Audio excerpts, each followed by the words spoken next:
Good afternoon dear student. आज class 9th के science में हम आप लोगों को फिजिक्स पढ़ाने जा रहे हैं और फिजिक्स में बल तथा गति के नियम हम लोग बताने जा रहे हैं। तो आइए सबसे पहले आप लोग देखिए कि बल कहते किसे हैं। बल वह बाह्य कारक है जो किसी वस्तु की विराम अथवा गति की अवस्था में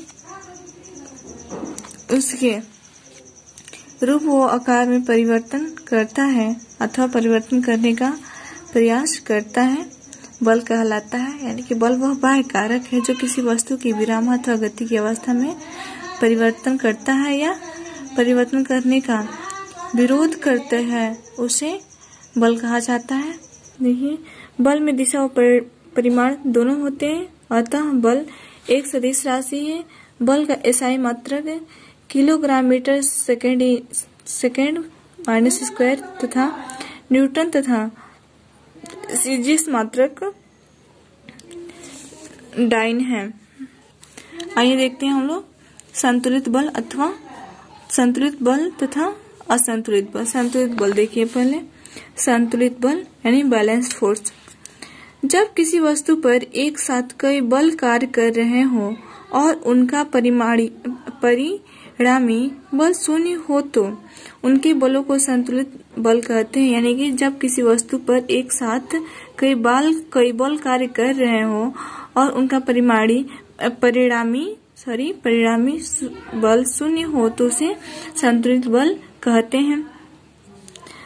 संतुलित बल की अवस्था में यदि कोई वस्तु स्थिर हो तो स्थिर रहेगी तथा यदि एक समान गति कर रही है तो वह उसी प्रकार गति करती रहेगी जैसे कि वस्तु पर कोई बल कार्य ही न कर रहा हो।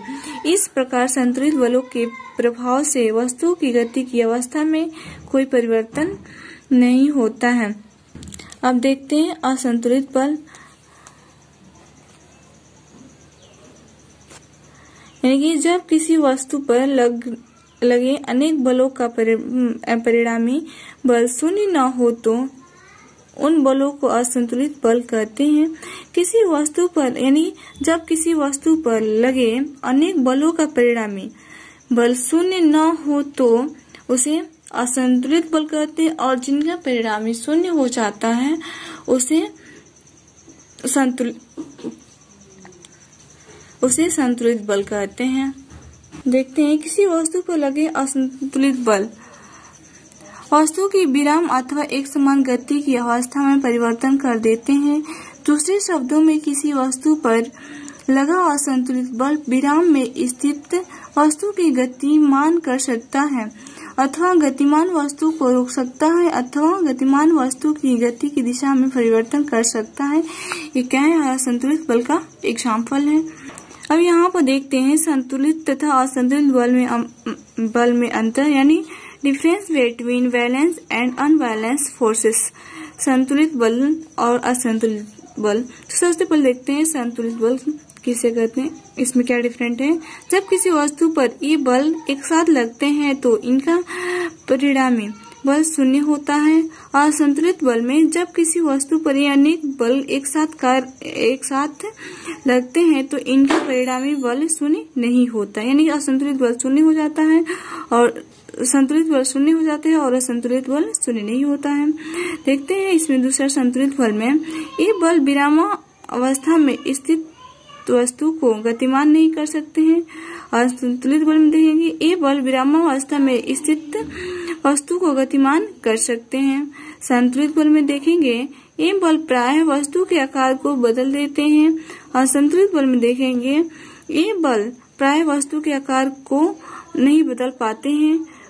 देखेंगे संतुलित बल में ये बल गतिमान वस्तु की चाल तथा दिशा में परिवर्तन नहीं कर सकते हैं।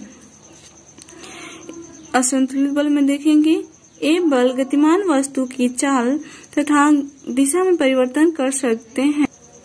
अरस्तु के अनुसार किसी वस्तु की गति की एक समान अवस्था को बनाए रखने के लिए बल की आवश्यकता होती है पूर्णतः गलत है। यानी कि अरस्तु कहते हैं किसी वस्तु की गति की एक समान अवस्था को बनाए रखने के लिए बल की आवश्यकता होती है, जहाँ पे बिल्कुल गलत है।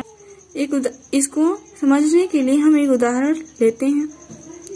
यदि हम एक समान चाल से साइकिल चलाते हुए पैडल मारना बंद कर देते हैं तो धीरे धीरे साइकिल की चाल धीमी होती जाती है।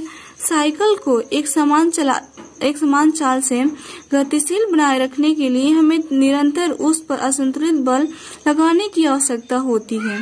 इसमें ऐसा प्रतीत होता है कि वस्तु की एक समान गति की अवस्था को बनाए रखने के लिए भी एक असंतुलित बल की आवश्यकता होती है, जबकि यह निष्कर्ष सर्वथा गलत है। जब साइकिल गति करती है तो साइकिल पर एक घर्षण बल गति के विपरीत दिशा में कार्य करता है। कोई भी वस्तु केवल तभी एक समान गति की अवस्था में रह सकती है जब इस पर कार्यरत बल बाएं तथा घर्षण संतुलित हो। अतः साइकिल की एक समान गति की अवस्था को बनाए रखने के लिए घर्षण बल के विपरीत दिशा में हमें बराबर बल पैडल मारकर लगाना पड़ता है। यानी हम लोग यदि कह दें कि किसी वस्तु के एक समान गति को बनाए रखने बल की आवश्यकता होती, मतलब बल की आवश्यकता होती, यह सर्वथा गलत है। अरस्तु ने ऐसा बताया था और हम लोग एग्जाम्पल के अनुसार उदाहरण के तौर पर भी देख लिए कि ये आप लोगों का कथन क्या है, बिल्कुल गलत है। यहाँ देखेंगे इस प्रकार स्पष्ट है कि किसी वस्तु को केवल त्वरित करने के लिए असंतुलित बल की आवश्यकता होती है। यानी कोई वस्तु उसको त्वरित करने के केवल असंतुलित बल की आवश्यकता होती है, उसकी एक समान गति के लिए नहीं। आज के लिए इतना ही। Thank you class.